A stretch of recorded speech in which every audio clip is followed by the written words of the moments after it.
জীবনে ফজরের নামাজ পড়তে উঠে নাই, কোপা আমেরিকার ফাইনাল খেলা দেখার জন্য 3টা বাজে উঠে বসে আছে। একটা ফুটবলার যদি আপনাকে এত পাল্টাতে পারে, তার যা লাস্টে তো আপনি ইমান দিয়েই দিবেন। কথা বলেন না, ঠিক কিনা কথা বলেন না? আমরা দেখতেছি জুমার নামাজে বসে বসে, ঈদের নামাজে IPL T20 দেখতেছে মসজিদের ভিতরে। আমরা দেখি জুমার দিন যুবকরা মসজিদে ঢোকার আগে বৈঠকখানায় বসে বসে আল্লাহ জিকির আর নবীর দুরূদ না পড়ে পড়ে খেলার কথা, মেলার কথা, গানের কথা। ঠিক কিনা কথা বলেন?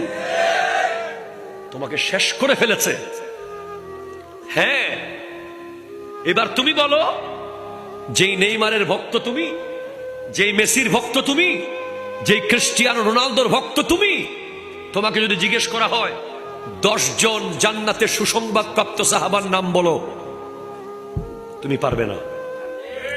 এখানে একজন পারলে আমি তারে পুরস্কার দিব নগদ। পারবো না। 10 জন যদি কয় খেলোয়াড়ের নাম বলো, চোখ বন্ধ করে পারবে।